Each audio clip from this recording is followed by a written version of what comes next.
नमस्कार, आप देख रहे हैं न्यूज रूम में नेताजी। मैं हूं दीप्ति शाही सिंह।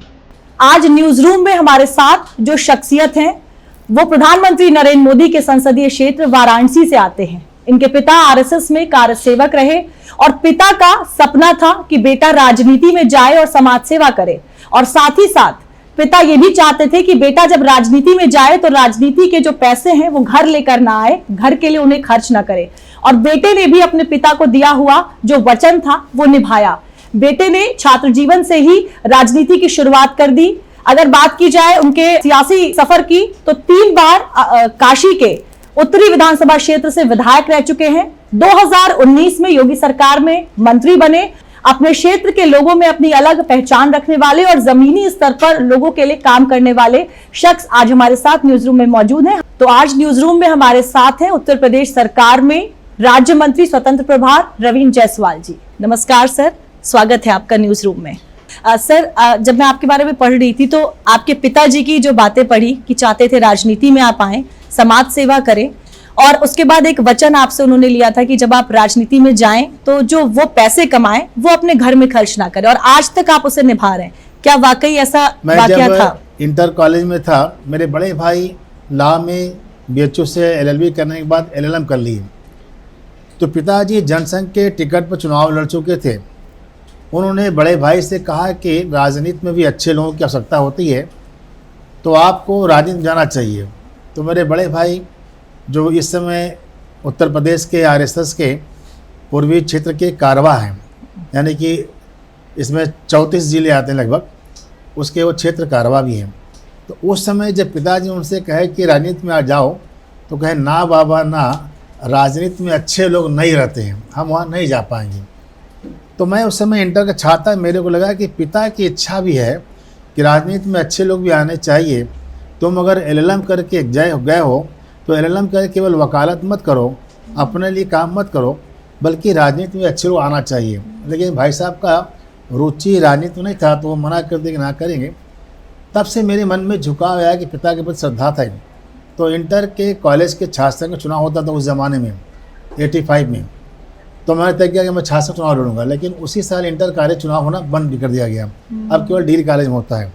तो मैं विद्यार्थी से अपने आप को जोड़ा, और जोड़ते हुए फिर मैंने चुनाव भी लड़ा विधानसभा का। अब तक मैं लड़ा 5 बार का, फर्स्ट सेकेंड में हार गया था और मैं 3rd, 4th, 5th जीता। एक तरह देखा जाए कि मैंने पिताजी की इच्छा के लिए मैं राजनीति के प्रति मोटिवेट हुआ, कि उनकी इच्छा थी कि घर में जो अच्छे लोग हैं उनको भी आना चाहिए। तो दूसरे घर में चंद्रशेखर आज़ाद आज देश की आवश्यकता हो, लेकिन आज होना चाहिए तो मेरे घर का बेटा ना बने, वह पड़ोसी घर का बेटा बने, यह ठीक नहीं है। चंद्रशेखर आज़ाद की आवश्यकता है तो मेरे घर से निकलना चाहिए, ये मेरी सोच थी। बिल्कुल सर, ज़्यादातर जब शादी के बाद जो धर्म पत्नी होती हैं वो पैसों को लेकर पति से अपना हिसाब किताब लेती हैं। क्या जो आपने अपने पिताजी को वचन दिया जब शादी हुई, तो क्या आपकी पत्नी ने कभी ये नहीं कहा कि नहीं भाई ऐसा क्यों, पैसे समाज सेवा में क्यों लगा? थोड़ा उसको हंस के बता रहा हूँ जी। 2002 में मैं चुनाव लड़ा, मेरी शादी हो चुकी थी 10 साल पहले। तो जो राजनीति में एक अपराधी प्रवृत्ति की छवि बनी रहती है, उससे घर की फीमेल या घर की महिलाएं भी भयभीत रहती हैं। हम एक व्यापारी परिवार से आते थे। जब मैं चुनाव लड़ा 2002 में, तो मेरी पत्नी जो कॉन्वेंट से एजुकेट थी, उन्होंने कहा नहीं राजनीति मत जाइए। और उन्होंने भी जब मैं चुनाव लड़ा तो वो चले गए मायके, क्योंकि राजनीति में अच्छे लोग नहीं रहते हैं, ऐसा धारणा था उनका था। मैं सेकेंड टाइम चुनाव लड़ा, फिर वो चली गई। उनको लगता है कि घर का ऐसा माहौल है कि राजनीति में अच्छे लोग नहीं रहते हैं, अपराधी प्रवृत्ति के लोगों का बोलबाल है, इसलिए वो लोग मना कर रहे थे।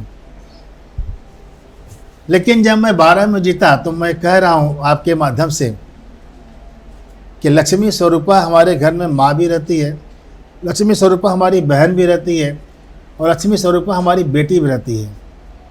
घर में अगर माँ है तो कोई व्यक्ति को उनका सम्मान, उनका पाँव छू बाहर निकलना चाहिए। बहन है, बड़ी है, तो पाँव छू लीजिए। पत्नी के पाँव मत छूइए, लेकिन उस चेहरे पर स्माइल दे के जाइए। जो हमारे यहाँ छोटी बच्चियों का कन्या पूजा होता है, तो घर में बेटी रूप में, कन्या रूप में हमारी बेटियाँ रहती हैं। जब मैं तीसरी बार चुनाव लड़ा, फर्स्ट सेकंड हार गया था, तो मैंने पत्नी से कहा कि तुम दोनों चुनाव में भाग जाती हो मायके, एक बार हार के कलंक से तो मुक्त करा दो। मैं कह सकता हूँ कि जो मातृशक्ति हैं उनका भी ताकत होता है। तो पहली बार मेरी पत्नी 2012 में बनारस रुकी और मेरे लिए सड़क पर निकल के वोट मांगी। जब सपा का वेव चल रहा था उस चुनाव में 2012 में सपा सत्ता में आई, तो उस ज़माने में मैं यह सीट जीत के आया। या मैं कह सकता हूँ कि घर के अंदर जो मातृशक्ति हैं उनका भी सहयोग मिलना चाहिए, तभी कुछ नया इतिहास बनता है। अच्छा सर, जैसे आपके पिता ने आपसे वचन लिया, क्या आपने भी एक पिता होने के नाते आपके बच्चों के साथ किस तरह के रिलेशंस, और क्या कभी आपने भी अपने बच्चों से कुछ इस तरह का वचन लिया? हाँ, कुछ बातें की? हाँ लिया। मेरा एक बेटा और एक बेटी है। बेटा मेरा US से MBA करके जब आया, तो मैंने कहा कि देखो बेटा, तुम्हें राजनीति में चुनाव मत लड़ो, लेकिन अपनी अहम भूमिका निभानी चाहिए तुमको, क्योंकि इस देश के अंदर अच्छे नौजवान भी चाहिए। फिर वह लॉ करने के बाद विगत 4 साल से मेरा चुनाव हो चाहे चुनाव लोकसभा का हो, उसमें सक्रिय नौजवानों का टीम बना करके सक्रिय भूमिका निभाता है। मेरी बिटिया अभी लॉ कर रही है।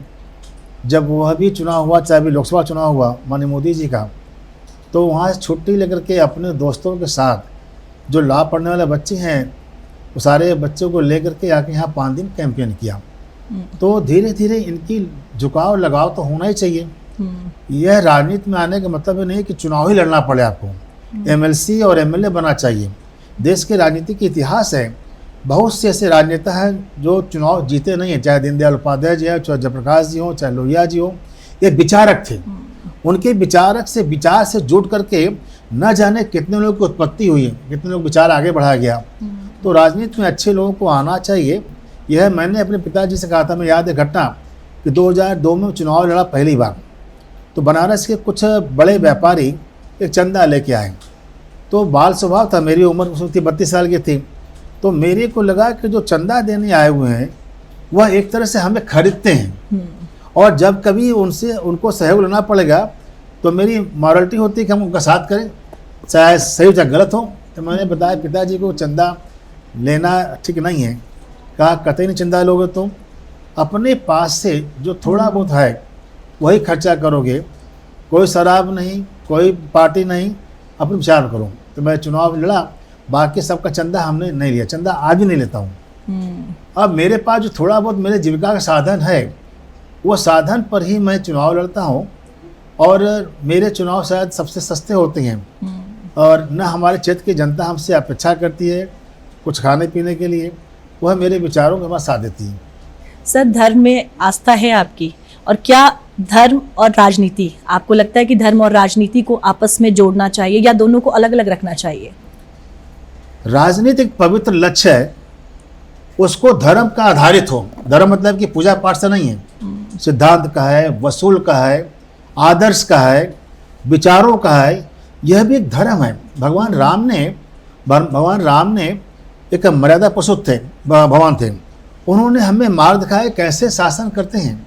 हम एक आदमी कहने के बाद उसको संतुष्ट करने के लिए भी वो रात में निकलते हैं, जनता के विचार सुनते हैं, और सुनने के बाद कहीं कुछ सुना तो उन्होंने उस पर कि जनता खुश नहीं हो पा रही है तो ये काम कर दो। यानी कि हम ये जो हमारी धर्म है वो धर्म के हिसाब से राजनीति करना चाहिए। धर्म मतलब ये नहीं कि मंदिर और मस्जिद है। बिल्कुल। सर ये बताएं, आजकल ये बटोगे तो कटोगे वाला जो बयान है काफी चल रहा है, CM योगी ने दिया आगरा में। और मैं आपको ये इतिहास बता रहा हूँ जी, हमारी देश की आज़ादी के पहले लाखों करोड़ों शहीद हुए हैं। जब हमें आज़ादी मिली है, हम 15 अगस्त मनाते हैं, तो मैं हर अपने स्पीच में लोगों से कहता हूँ कि यह अध्ययन करो कि हम गुलाम हुए क्यों। बनारस की अहिल्याबाई की मंदिर, विश्राम मंदिर है, वह 7 बार तोड़ा गया है, एक बार नहीं, 7 बार तोड़ा है। हम गुलामी को नहीं हुए। पुर्तगाली यहाँ 750 राज किए, फिर मुगल आते हैं और राज करते हैं, फिर अंग्रेज आते हैं राज करते हैं। हम क्या इतने कमज़ोर थे कि हमारे पर एक व्यापार करने वाले पुर्तगाली यहाँ मसाले के व्यापार के वो हमें गुलाम बनाते हैं, इसलिए कंपनी के लोग गुलाम बनाते हैं। और एक लुटेरा अफजल लुटेरा था, उसने आकर के शासन कर लिया। क्या हम इतने कमज़ोर थे? एक तरफ कमज़ोर के इतिहास ये बताता है और एक तरफ बताता है इतिहास की हम बड़े संबल वाले थे, ताकतवर थे। रानी झांसी हमारे यहाँ आई थी, राणा प्रताप जी हमारे यहाँ थे, हमारे यहाँ तमाम महापुरुष थे, फिर हम गुलाम क्यों होते हैं?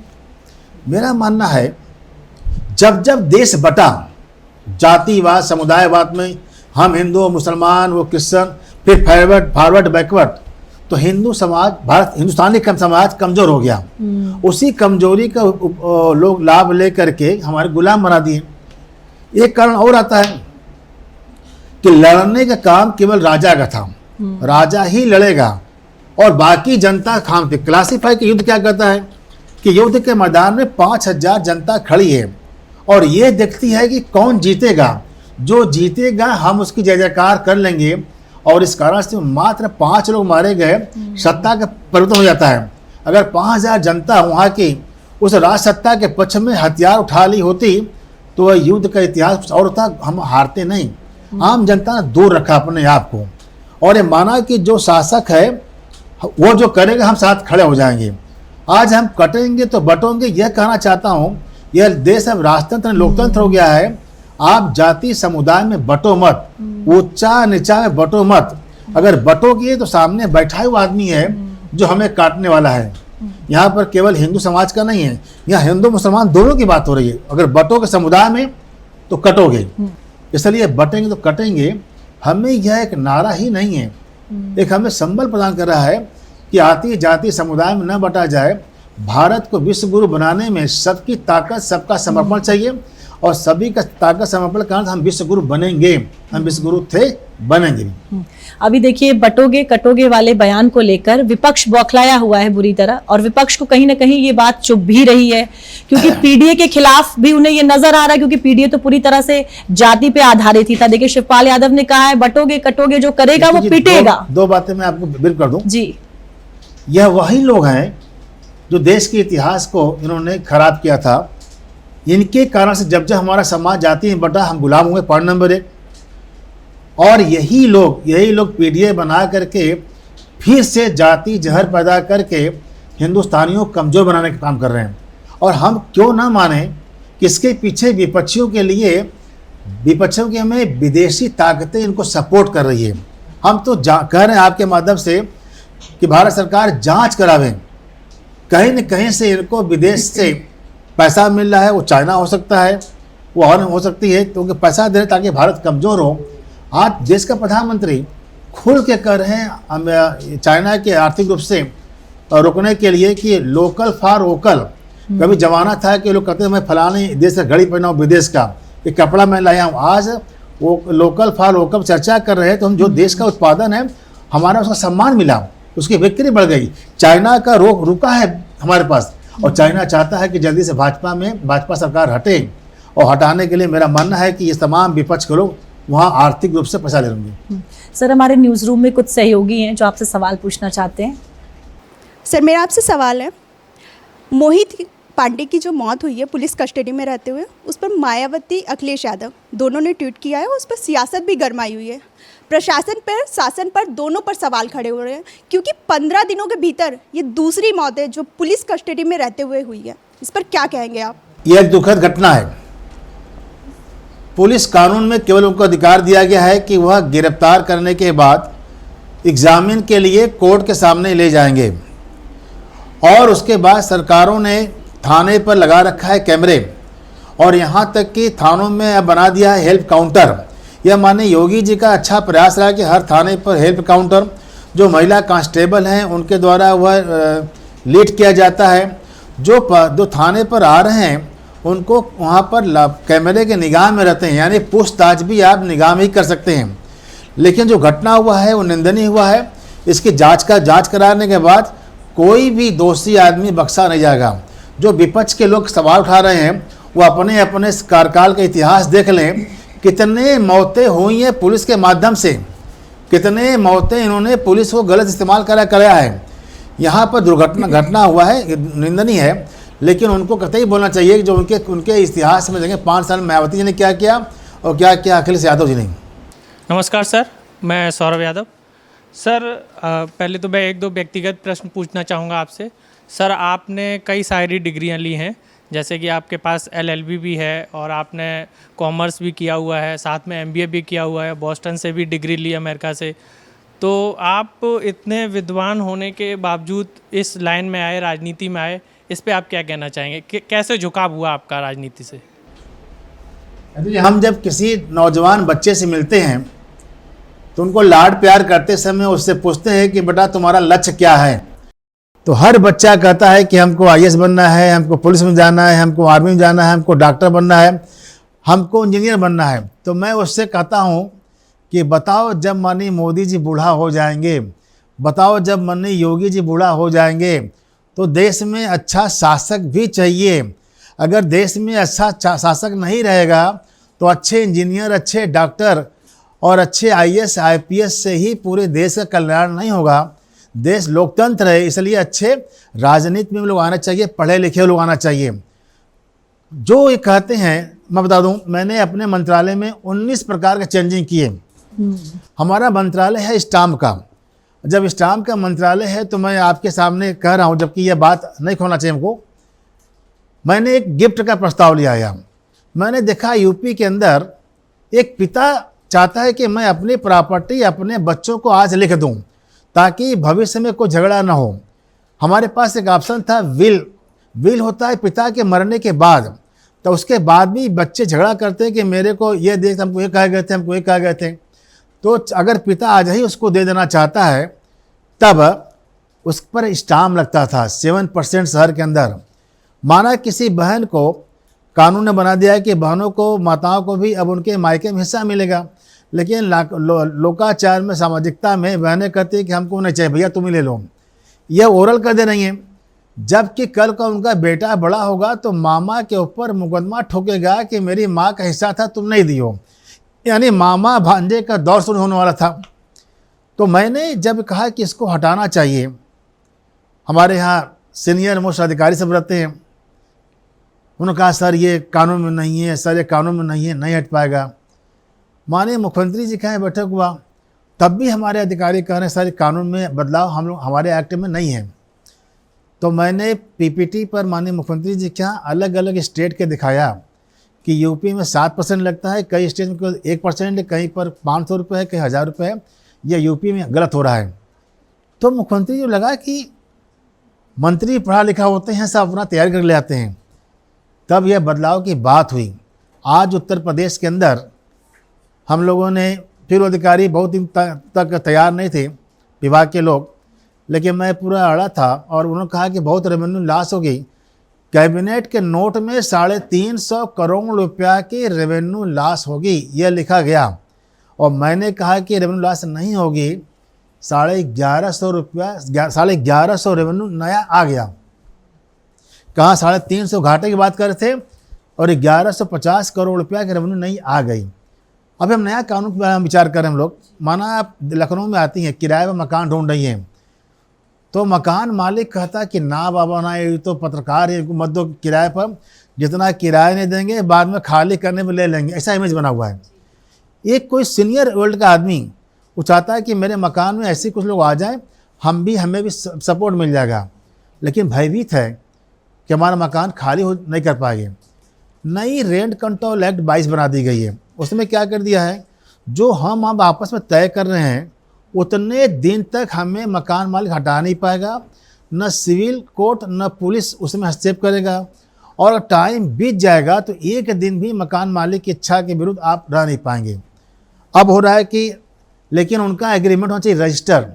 यूपी में शहरों में एग्रीमेंट पर लगता है 4% का स्टाम्प। माना कि 20,000 रुपये महीने पर आप किराए पर लिया, 5 साल के लिए आपने ले लिया, तो 20,000 गुणे 12 महीना 2,40,000, 2,40,000 गुणे 5 साल, तो 7 लाख पर 4% यानी कि 24,000 स्टाम्प कौन देगा? तो लोग उस पर भागते हैं।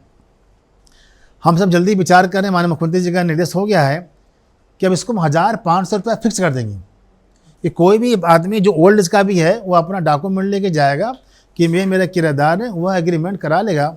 वह अमाउंट हम जो 24,000 है या 4% है वह करने जा रहे हैं हम लोग केवल फिक्स अमाउंट 500,000 रुपये।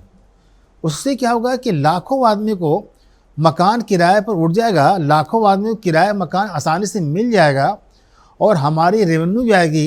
ये सारे जो चीज़ें आई हैं वो MBA और कॉमर्स और लॉ के विद्यार्थी के नाम से है। सर मेरा एक सवाल और है, आपने राम मंदिर का जिक्र किया, आपने कार सेवा भी की और बाबरी मस्जिद विध्वंस में गिरफ्तार भी हुए, तो कार सेवा से और आज राज्य मंत्री के तौर पर उस पूरे अनुभव को आप कैसे व्यक्त करते हैं? आंदोलन के दौरान एक बार हमको अयोध्या भी जाना पड़ा, हम वहाँ भी गिरफ्तार हुए। गली गली में हम लोग नारा लगाते थे, रामलला हम आएंगे, मंदिर यहीं बनाएंगे, सौगंध राम के खाते हैं, मंदिर यहीं बनाएंगे। मंदिर नहीं बन पाया तो हम सब लोग कसम में प्रति आस्था रखते हैं। आज भी सनातन परंपरा में आस्था वाले व्यक्ति, कुछ विवाद अगर हो जाता, कुछ लिखा पढ़े नहीं है, भले ही लाखों करोड़ों के उसके हिसाब किताब हो, क्या कहता तुम चलो कसम खा लो हम मान जाएंगे। यानी कसम इतनी बड़ी है कि वो लाखों क्या करोड़ों के यारा न्यारे पर वह सहमत हो जाता है। मेरे को लगा कि रामलला हम आएंगे, मंदिर यही बनाएंगे, या सौगंध राम खाते हैं मंदिर ही बनाएंगे। अब मंदिर बन नहीं पा रहा है, विधायक भी हो गए, मंदिर बन नहीं पा रहा है। तो जिस दिन कोर्ट का फैसला हुआ, माननीय मोदी जी ने वहाँ पर निर्माण करना शुरू हुआ, तो लगा कि मेरे जीवन का सौगंध पूरा हो गया। बचपन हम सब लोग संघ में जाते थे, शाखा में जाते थे, तो एक खेल होता था। उस खेल में एक एरिया में गोला बनता था और सारे नौजवान कहते थे कश्मीर किसका, भारत का। तो उसमें पाँव रख करके जो लास्ट तक अड़ा रह जाए तो को नारा लगाते थे कश्मीर किसका, भारत का। तो 370 पर हम सब लोग नारा लगाते थे। आज माननीय मोदी जी ने 370 हटा दिया, हमारे सौगंध को पूरा किया, हमारे यहाँ ने करोड़ों आदमी का सौगंध पूरा किया। जब मैं मंत्री बनने के बाद अयोध्या गया, अपने विधानसभा के तमाम नौजवानों को, करीब 1000 लोगों को ले गया दर्शन कराने के लिए, तो हमें वह दिन याद आ रहा था जब हम आंदोलन में थे। गली गली में हम नारा लगा के भागते थे, पुलिस हमें खदेड़ती थी। मंत्री बनने के बाद जब मैं अयोध्या गया तो वही पुलिस वाले पायलटिंग करते हुए हमारे सहित 1000 कारसकों को ले गए। ये अंतर आया। अच्छा सर, हम काफ़ी देर से राम मंदिर को लेकर बात कर रहे हैं। इस बार देखिए लोकसभा चुनाव में कहा जा रहा था कि राम मंदिर एक बड़ा मुद्दा बनेगा और कहीं ना कहीं बीजेपी के पक्ष में ये काम करेगा, लेकिन देखिए बावजूद इसके जब लोकसभा चुनाव के नतीजे और खासतौर से जब हम अयोध्या की बात करते हैं तो नतीजे वैसे नहीं आए। क्या लगता है आपको, 500 साल बाद मंदिर का निर्माण हुआ बावजूद इसके? 3 घटना बता रहा हूँ उस पर। जी, पहला घटना बता रहा हूँ कि सनातन परंपरा में, हिंदू परंपरा में हमारे हर रीति रिवाज के पीछे अर्थव्यवस्था ग्रोथ है। हम दिवाली मना रहे हैं तो दिवाली मना रहे हैं तो न जाने कितने लोगों की आय बढ़ रही है, मिठाई वाले का, डिब्बा वाले का, गिफ्ट वाले का, लाइट जला वाले का। हमारे त्यौहार से मंदिर बनाने 700 करोड़ रुपए खर्चा हुआ विश्वनाथ मंदिर में। आज कई हजार करोड़ का वहाँ इनकम हुआ मंदिर में और लाखों करोड़ रुपए से वहाँ के लोगों का विकास हुआ। होटल है वहाँ पर, होटल में लॉन्ड्री वाला है, लॉन्ड्री वाला टैक्सी वाला है, टैक्सी वाला सब्जी वाला, सब्जी वाला घी वाले का है, मलाई वाले का, चाट वाले का, सबकी इनकम बढ़ी। अयोध्या मंदिर बनाया गया, जो पर्यटक जा रहा है पूरे देश से। आज भी भारत के अंदर पूरे वर्ल्ड के केवल टूरिज्म आता है 2%। अभी नहीं, आज दुबई में अधिक चला गया, सिंगापुर चला। हम दुबई सिंगापुर के टूरिज्म को लाने के लिए हमें जगह जगह पर कल्पना करिए कि यहाँ हर जिले में कोई देवस्थान बड़ा है। अगर सनातन परंपरा के हिसाब से हर मंदिरों को बना दिया जाए तो दुबई लोग जाना भूल जाएंगे और देश में सनातन परंपरा के पर्यटन केंद्र में जाएंगे, हमारी इनकम बढ़ेगी। हमें इनकम बढ़ाने के काम करना चाहिए। Point number 1। पॉइंट में जहाँ तक हारने की बात है तो हमारा इतिहास है, भारतीय लोग जातियों में बढ़ते हैं। अंग्रेज आए छोटा सा, उन्होंने लालच दे करके भारतीयों को रखा अपने सेना में और भारतीयों से भारतीयों को मरवाया। अंग्रेज के सेना में 90% 95% भारतीय थे, वही भारतीय मारते थे फ्रीडम फाइटरों को। तो अभी भी यही हुआ कि उन्होंने लालच दे करके, उसने कहा ठका ठक हम देंगे, और ठका ठक में लोगों को उम्मीद हो गया और उम्मीद करने के बाद हम 6,500 रुपये महीना भेजेंगे और जनता को कुछ जो लालची प्रवृत्ति के थे वो उसके बहकावे में आ गए कि हम उसको मजाक करते हैं कि जिनको राशन, जिनको आवास मिला उनको लगा कि नई प्रकार के और लाभ दे रही है, चल दो वहाँ पर, चल दिए।